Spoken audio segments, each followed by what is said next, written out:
Good evening. Good evening. I'd like to welcome everybody to our annual press conference held at the beautiful Castle Museum. We probably wouldn't be here today if it was not for the president of the Saginaw County Sports Hall of Fame and my dad, Mr. Jack Tany.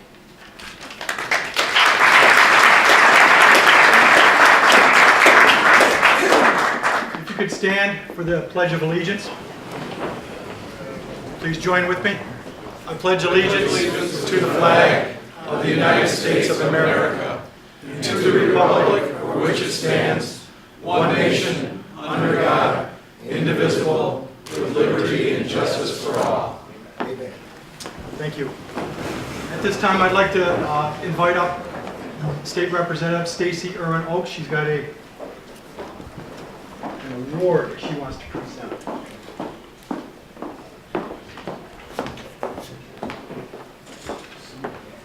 Good evening. Having sat in those seats, I know no one wants to hear me read an entire tribute, but this is a special moment, and I will read in part.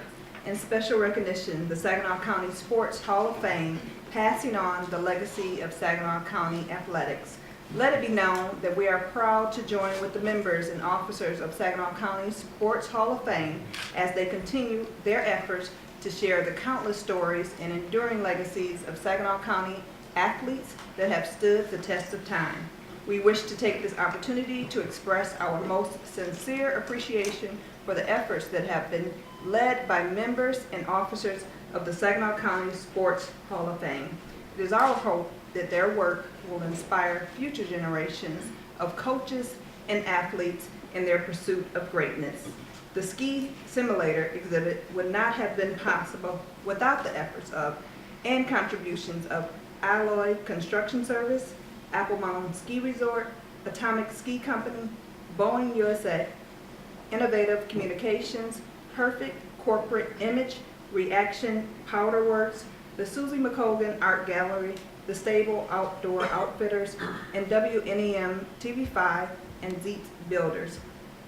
In special tribute, therefore, this document is signed and dedicated to commemorate the opening of the Saginaw County Sports Hall of Fame exhibit at the Castle Museum in the city of Saginaw. We wish the members and officers of Saginaw County Sports Hall of Fame all the best in their continued efforts to share their countless stories and enduring legacy of the Saginaw County athletics, that they have stood the test of time. May your work long inspire future generations of coaches.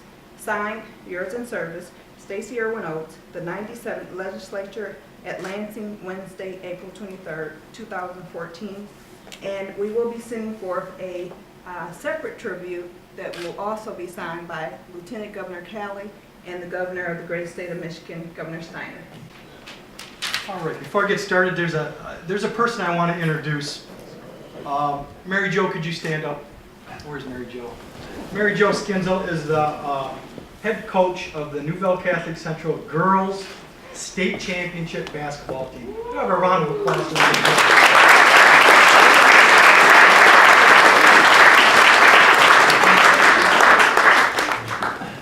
Her teammates would be here, but they are in spring break. They're all in Florida. Every single one of them. She brought the state championship trophy, so if people that want to actually check it out, please feel free. I just want to make a couple of announcements before we get started. There were flyers at the front door of our annual golf outing, which is Saturday, June 14th at the Fortress in Frankenmuth. I'd like to thank a couple of businesses who really stepped up to the plate to help us out today. Tim Hortons provided coffee and donuts. Fabiano Brothers Distributing provided us with liquid refreshments. And Sullivan's Black Forest Brewhouse provided us with some food and snacks. Tim Sullivan, the owner of Sullivan's, is here, and I asked him to stay. He was going to cut out. And the reason I asked him to stay because Tim went to St. Mary's Cathedral, as did I. And the name Sullivan is synonymous to St. Mary's Cathedral for decades, literally decades. And I just wanted to show something that's going to end up in our Hall of Fame museum. And I don't think Tim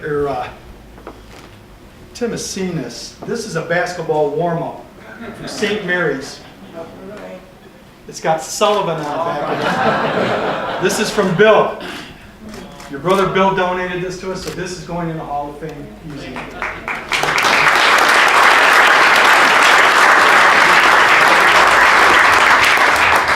I figured it out, that warm-up is 42 years old. Lastly, I'd be remiss if I didn't mention where we're at with our new home. A lot of you were in there. We've raised $160,000. It's not a lot of fun collecting money, I'm going to tell you right now. Jim Pettis and his crew have done a great job. That took care of the complete renovation of that room. New windows, new floor, LED lighting, heat, security cameras, everything. That's what that 160 went for. Now we're in phase 2, raising $10,000, and what that will do is we can build the actual exhibits for all the memorabilia that we have. You guys haven't seen one iota of our memorabilia. We've got it locked in that closet in the back of that room, and the rest is in my basement. And we've got some really unique items that date back over 100 years. One thing I want to mention is you saw the varsity letters in there. That was a project I started 2 years ago, and we wanted to get a varsity letter from every high school that ever existed in Saginaw County. 37 high schools. Schools that have been closed and merged, we wanted them all. And it's kind of a tough task because some of those schools have been closed for 5 decades. Chesney, Nowhere, Lady. We got this week our final varsity letter, Saginaw Sacred Heart Academy. So we've got every single varsity letter. We're pretty proud of that. We're going to put those on display. We're going to build a special display of the varsity letters and what the high school nickname is. So we don't want to miss out on any of the schools, so we've got them all. Our phase 3 of our project is raising $20,000, and that's for the purchase of an electronic kiosk, and that will have all the information on the inductees, their acceptance speeches, their photos, their bios, everything will be in there. So we're $30,000 away from our project. It doesn't sound like a heck of a lot of money, but we're knocking on a lot of doors, writing a lot of grants, things of that nature. So there's definitely light at the end of the tunnel. Before I begin, I'd like to thank Louis Schultz. Louis Schultz not here. He is the chairman of our selection committee. And his committee tabulated nearly 700 ballots of our lifetime voting members who mailed their ballots back to vote for the people that I'm going to mention in just a few short minutes. That's about 68% of our voting membership, and we think that's pretty darn good number. So let's get on with it. Class of 2014, 7 individuals in 1 team, and we do this alphabetically. And number 1 on the list is Mr. Darvin Ham. And Darvin Ham went to Saginaw High School, but he's the definition of a late bloomer. When he went to high school, he started out at Saginaw High as a sophomore. He was 5'8". 5'8". He played football. Well, in a matter of a year and a half, he grew to 6'5". Grew to 6 foot, and he had growing pains. He had pains in his knees and everything. So when he played varsity basketball at Saginaw High, that was his very first year of organized basketball. And his senior year, he graduated from Saginaw High in 1991. He went to play junior college ball 1 year, and then he went to Texas Tech University. He played in 90 games in 3 years for the Red Raiders. In 1996, during a Sweet 16 tournament game against North Carolina, Darvin Ham shattered a backboard. He made the cover of Sports Illustrated, and that year he also won the slam dunk contest that the NCAA put on. I mentioned he's a late bloomer. He got started in basketball late. He started out playing for Jacksonville, Florida Barracudas in the United States Basketball League. He had a stop in the Spanish League, and then he was signed as an undrafted free agent by the Denver Nuggets.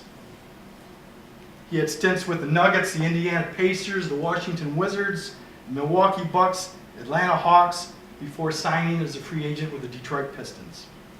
He spent 8 seasons in the NBA. That's pretty cool. His career was culminated winning an NBA title with the Pistons in 2004. That summer, the city of Saginaw honored him with the Darvin Ham Day, and hundreds of boys and girls were at the Temple Theater to get his autograph. He caught on with the New Mexico Thunderbirds after he retired. They're in the NBA's developmental league. That's where he got his feet wet in coaching. He was his assistant coach.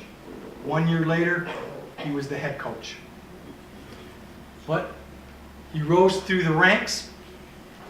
He was named in 2011 assistant coach for the LA Lakers. In this past season, he was assistant coach for the Atlanta Hawks. His mother, Wilmer Jones Hammond Z, was our national anthem singer at our very first banquet over at Saginaw Valley State University. Darvin obviously couldn't be here today. He will be at the banquet. But one thing I wanted to mention, one tidbit, is overcoming adversity. When he was in school, he was in the wrong place at the wrong time. He was in a car with his brother going to get a pizza. And he got caught up in some gang fire. And he got shot in the jaw. He got shot in the jaw. And the doctor who took that bullet out of his jaw, quarter inch either way, he wouldn't be here. And Darvin Ham went through a lot at Texas Tech, and he is our first representative, Mr. Darvin Ham.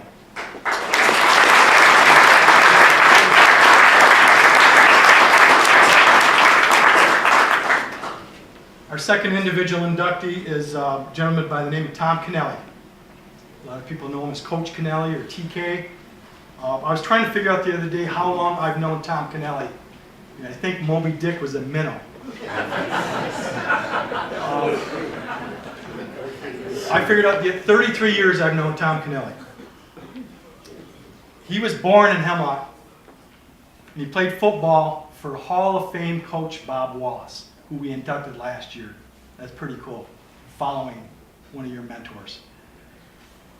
After graduating from Central Michigan University in 1971, he began working at his alma mater, Hemlock High School, before going over to Swan Valley High School. Coach Kennelly is now in his 34th season of coaching the girls' varsity softball team, which is now a dynasty. There's some girls here. Could you girls stand up? The girls that play for Tom. This is how much Coach Tom Kennelly is loved at his school. His team members come to see him. And Tom doesn't want to be here, I'm going to tell you right now. But these girls came to help honor him. Thank you for coming.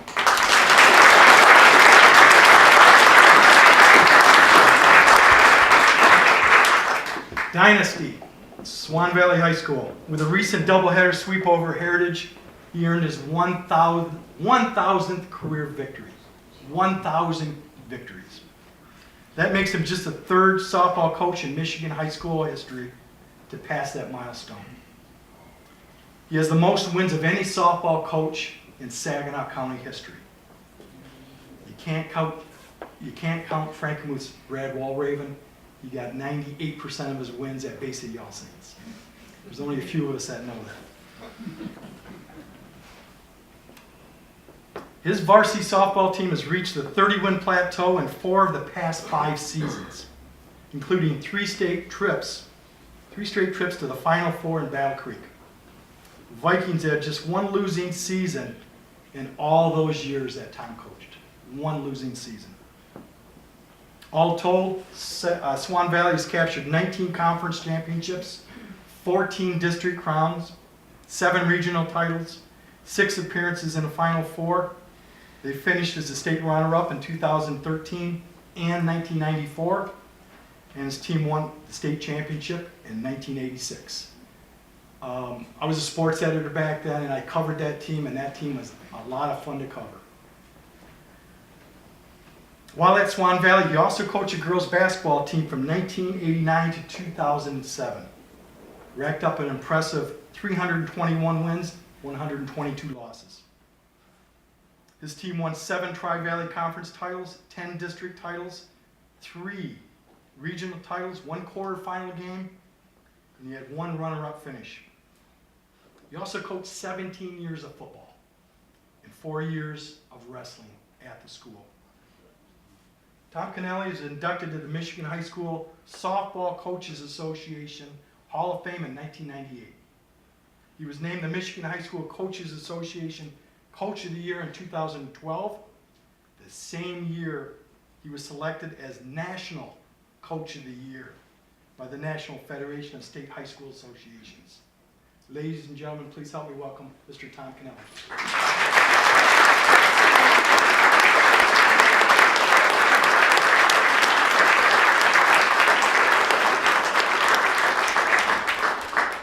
That wasn't so bad, was it, Tom? Our third individual inductee, a gentleman by the name of Mr. Hugh Matson. And another gentleman I've known for 33 years. And I knew him when I was a sports editor. I'd go over to Dwight D. Eisenhower High School where he was athletic director. Anything I needed, he was a detail-oriented person. I'd ask him for something, he'd go to a file cabinet, knew exactly where it was. And he's meticulous. Knew where every record of that high school, kept meticulous records. Hugh Matson attended Newaygo High School. He received his bachelor's degree from Western Michigan University in 1957. He was a longtime football and track coach for 30 years at Mattawan High School, Douglas MacArthur, and Eisenhower High School. His friends call him Hoot or Hooter. He would go on to serve as athletic director for 27 years at Eisenhower High School. He was the only athletic director at that school. He also was co-athletic director at Heritage. He was named Regional Athletic Director of the Year by the Michigan Interscholastic Athletic Administrators Association in 1988. He was a member of the MIAAA for 27 years as a member initially, and then served each level of office until becoming president for the 1989-90 school year. A charter member of the Certified National Interscholastic Athletic Administrative Association and the USA Track and Field Association. He served as Michigan High School Athletic Association cross country and track as a starter referee for 35 years, 1970 to 2005, and a volunteer Saginaw Valley State University track official from 1997 until present, as a starter and as a clerk. All told, Hugh Matson worked 56 years as either a coach or as an official in track and field in cross country. That's pretty impressive. He earned the Jack Johnson Distinguished Service Award from the MIAAA in 2009, and he received the Art Jervett and Bruce Jacobs Distinguished Service Award from the Association of Track Officials of Michigan during the 2009 and 2010 school year. He loves athletics and he loves being around kids. Please help me welcome Mr. Hugh Matson.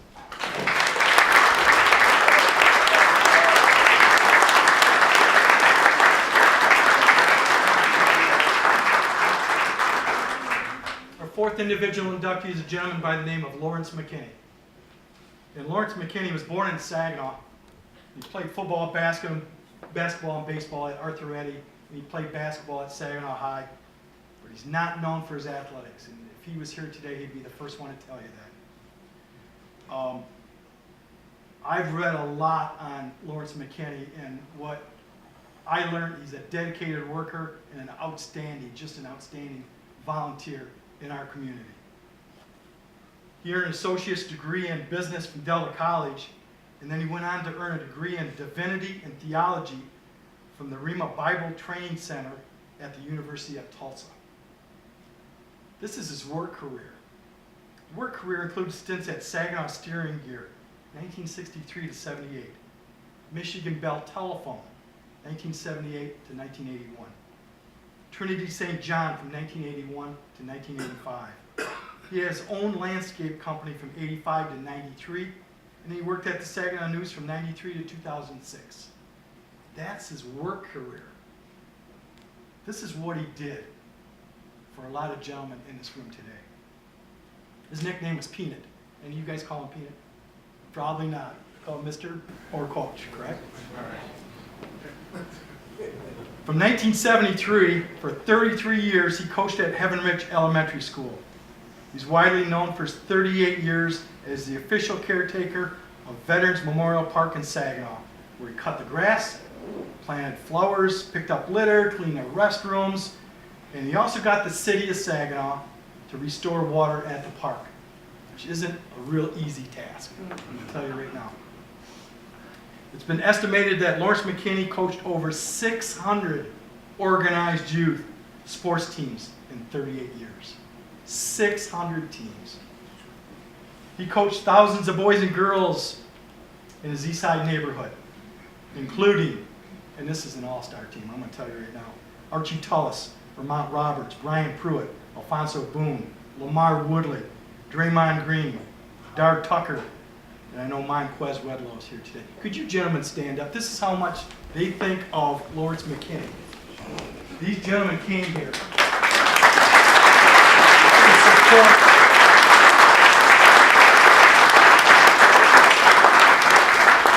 They came here to support Lawrence McKinney. The Heaven Ridge Gymnasium was named in his honor in the year 2000. In 2009, a 6-foot-tall, triangular-shaped granite boulder, it's a monument, it bears the words Coach, and it's got McKinney's last name and his favorite statement, praise the Lord. That was unveiled at Vets Park basketball courts. An annual Coach McKinney Park Cleanup Day is now held at Vets Park in his honor. His portrait hangs in the Reuben Daniels Lifelong Learning Center's Wall of Fame. Lawrence McKinney died February 13, 2008 at the age of 63.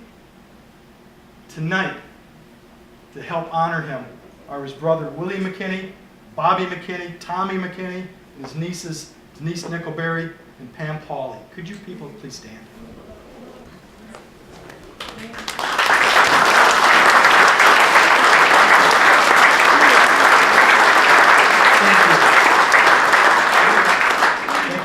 Today. Our fifth individual inductee, Elizabeth Mulvaney, better known as Liz. She attended Hemlock High School from 1993 to 1996. She was a 4-sport athlete, competing in basketball, softball, volleyball, and her specialty, track and field. She captured all area honors and MVP awards in both basketball and volleyball. For her best performances, just as I mentioned, were in track. She performed the shot put and discus. She competed in Junior Olympics in both of those events and qualified for the national finals 3 times. This is why she was in high school. She finished in top 8 at San Jose, California, Houston, Texas, and Gainesville, Florida. While competing for Hemlock, she finished 8th in a shot put, 12th in a discus as a freshman at the state meet. That's as a freshman, just getting your feet wet. As a sophomore, Liz finished 1st in a shot and 2nd in the discus. She captured state championships in both events her junior and senior years.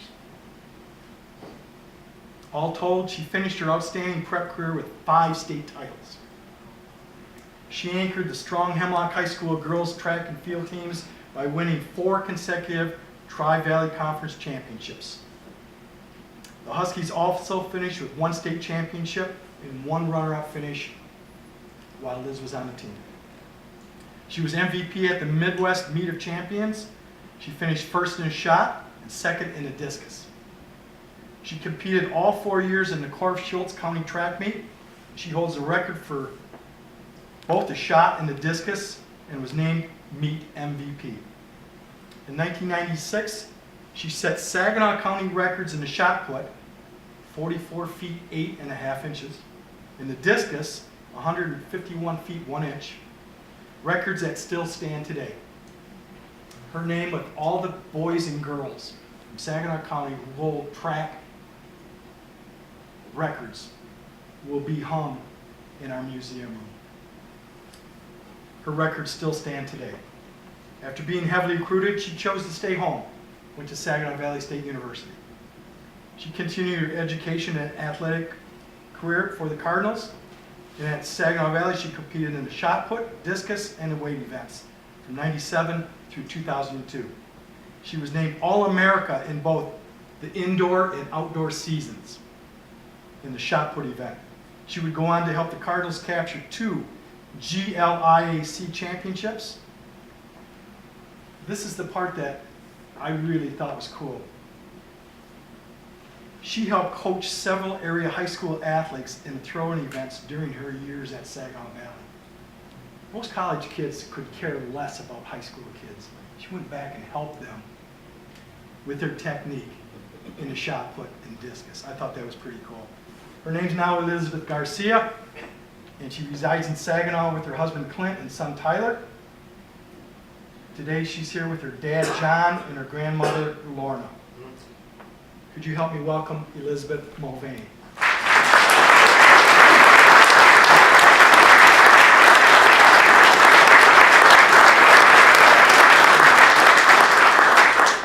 Our 6th individual inductee is a gentleman by the name of James Reed. And I know his proud high school football coach, Don Durrett, is here today. James Reed played on some outstanding high school football teams at Saginaw High School. He helped the Trojans win the school's first Saginaw Valley League title since 1951. In high school, he's a 6-foot, 240-pound linebacker. I'm going to just keep that in the back of your mind. When he was in high school, he was 6 foot, 240 pounds. Played down lineman, he played linebacker for the Trojans. He received all-area and all-state honors his senior year in 1966 after recording 117 tackles, 10 sacks, and two interceptions.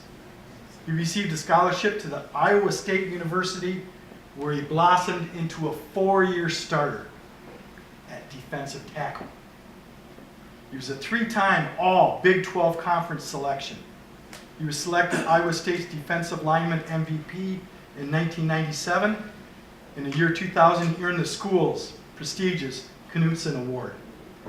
And that goes to the player for the Cyclones' top defensive player. His 333 career tackles puts him in the top 10 all-time in Iowa State football history. He helped Iowa State University to their first bowl win ever. In the NFL Combine, James Reed, I mentioned in high school he was 6 foot, 240 pounds. At the NFL Combine, he was 6 foot, 286 pounds. All muscle. He was clocked 4.68 in the 40-yard dash at 286 pounds. He ultimately was drafted by the New York Jets in the 7th round he was a 206 overall selection. He would go on to play 5 years for the Jets, 2 years with the Kansas City Chiefs, 1 year with the New Orleans Saints. During his 8-year NFL career, he chalked up 199 tackles, 139 of those were solos. He had 7 sacks in 99 total games. His best season came in 2005 with the Jets. He started 15 games. He recorded 65 total tackles, including 44 solo tackles. He now lives his career was shortened by an Achilles tendon injury. And he now lives in Texas. He and a friend founded the Texas Skills Academy. They work with next level athletes, kids who want to play at the next level, similar to what Stu Schweiger is doing out in Freeland. It's an organization that trains the top prospects in Texas. James, as I mentioned, is married, lives in Texas, father of 3. Couldn't be here tonight, but he will be at our banquet in November. Our 6th individual inductee, James Reed.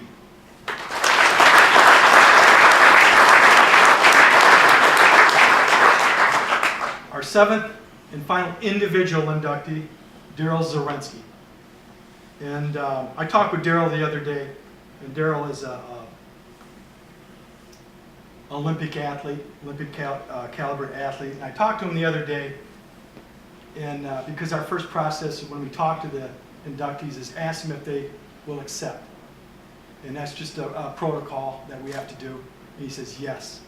And his first question is, who else is going in? He wanted to know who else is going in. So I was giving him the names of the Liz Mulvaney's, the James Reeds of the world, the Darvin Hams, Lawrence McKinney, blah, blah, blah. Then I got the name of Tom Kennelly. He says, Tom Kennelly, I played football for Tom Kennelly. Boy, can that guy yell. He's anxious to come back and see Tom in November. He couldn't be here. He lives on a boat in Florida. Life of leisure. He says he sails every day, he fishes every day, and he's earned it. He's just the second person from Swan Valley High School going into our Hall of Fame. The first was Doug Gillis. He's a Thomas Township native.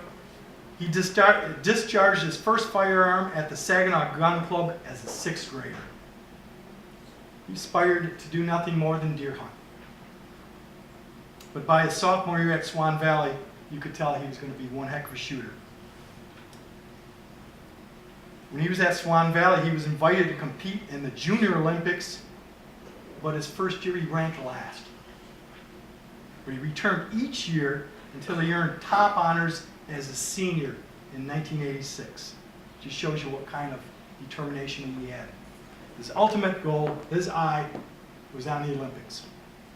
He attended Tennessee Tech University.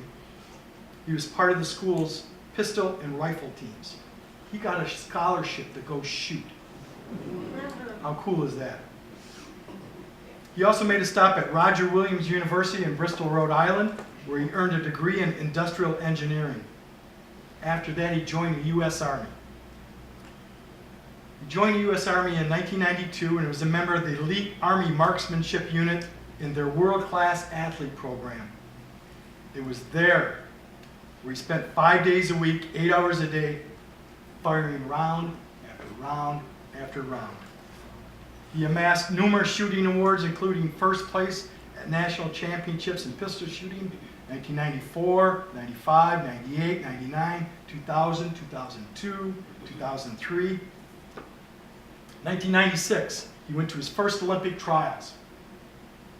He placed third. They only take the top 2. That didn't discourage him. He knew he had to work harder.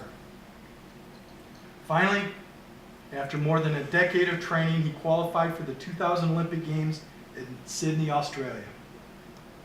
In the 55-yard free pistol event, he placed 25th. But during the Pan Am Games in 2003, in the Dominican Republic, he established a new record by 10 points to win a gold medal. He won the 50-meter competition with a score of 658. At the 2004 Summer Olympic Games in Athens, Greece, he finished 13th in the men's 10-meter air pistol with a score of 579. He also placed 15th in free pistol competition. He also competed in Olympic competition at the Beijing Games, 2008, and the London Games in 2012. 4-time Olympic athlete. Last year when I talked to Daryl about our museum and asked him if there's something he could send for our Hall of Fame museum. Got home from work one day and there's a big box on my front porch. Open it up. It was his Olympic uniform that he wore into the opening ceremonies at the London Games. Everything from his beret, Ralph Lauren suit, shirt, tie, pants, belt, shoes, and socks. He put in a box, mailed to me, and that will be on display in our museum room. Very cool. In 2011, he broke a USA shooting national record during the first part of the U.S. Olympic team trials by shooting 590 out of a possible 600 match points. That's pretty impressive. Additionally, he set a pair of Pan Am Game records while winning the gold medal in the 10-meter air pistol competition. He retired from the U.S. Army. I mentioned he lives in Florida. Couldn't be here today. He is going to be at our banquet in November. Looking forward to seeing Tom Kennelly, as I mentioned. His mother, Beverly Butler, and his brother, Glenn Zarensky, are here today. Could you stand, be recognized?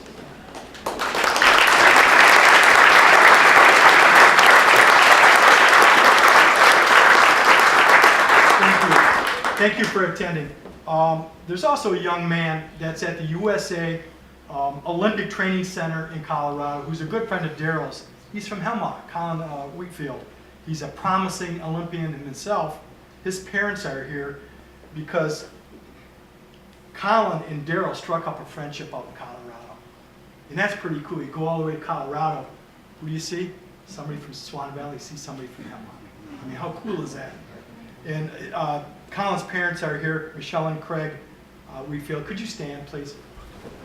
Thank you for coming.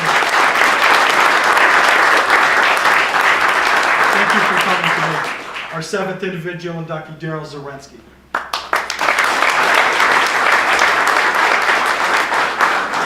Finally, our team. And this is just the 3rd non-high school team to enter our Hall of Fame. The first was the Saginaw Bolters, and the second was the Mean Stamping Connie Mack World Champions. This team is the Saginaw Gears hockey team. In the 1976-77 season, they won the International Hockey League's Turner Cup Championship. And that's in their 5th year of existence. During the regular season, they had 40 wins, 27 losses, and 11 ties. The Gears won the Fred A. Huber Trophy, which is awarded annually to the IHL team, to the North American team who has the most points. They had 91 points on the season, so they won the Huber Cup. In the first round of the playoffs, the Gears beat Muskegon 4-3. In the second round, they beat Kalamazoo 4-1. And in the championship round, Saginaw defeated the dreaded Toledo team 4-3 to win the Turner Cup title. I've got some stats here. These are just outstanding, the firepower they had on this team. Their 2 leading scorers were Paul Evans and Dennis DeRozier. Paul Evans had 50 goals and 62 assists for 112 points. That's pretty phenomenal. Rosie, 46 goals and 50 assists. But they had plenty of scoring help. Rick Chinnick tallied 70 points. Dave Wessner and Wayne Zuck had 64 and 63 points, respectively. Stu Irving wasn't far behind with 60 points. Marcel Como had 59 points. Darcy Ryan had 56. That's a lot of points. Mario Lassard, who ended up playing in the National Hockey League, was the #1 goalie for the Saginaw Gears. The 1976-77 team established 3 team records. And I got to ask Dave, because I know Dave's here, how they did this. The fastest 2 goals, 2 seconds. They scored 2 goals in 2 seconds. 3 and 7 seconds. In 3 and 7 seconds. Most goals in one period with 8, and the most power play goals in one season with 67. 2 members affiliated with that team are already inducted into our Hall of Fame.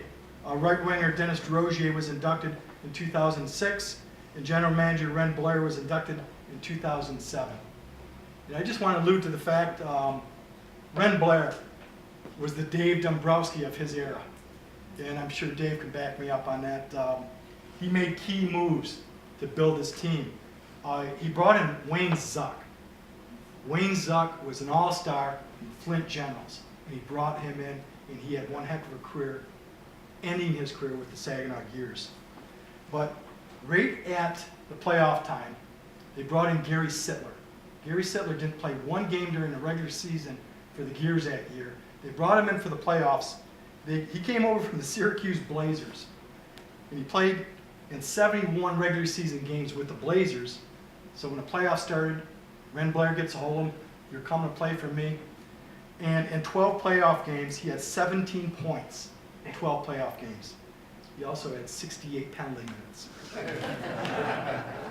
I'd like to introduce a gentleman that was on that team, Mr. Dave Wessner. Dave, could you please stand? Dave Wessner is on that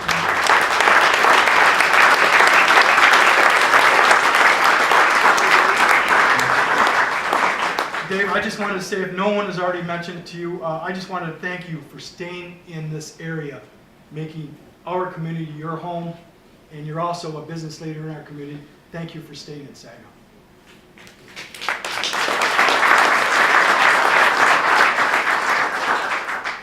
Of thousands of athletes who have played the game since 1894.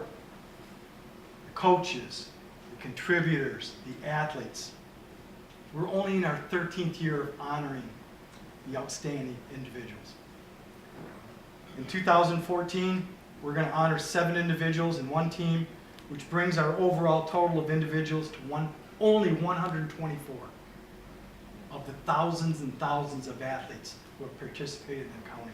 As far as teams, only 31 teams.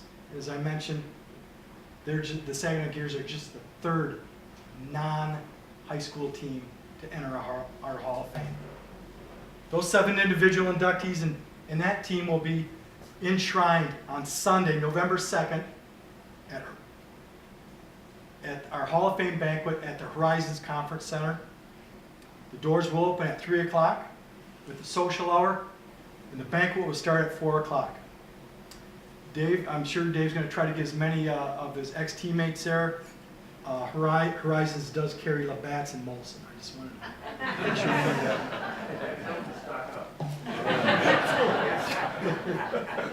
So at this time, I want to thank you for attending our 13th annual press conference. Could I get one final round of applause for our inductees?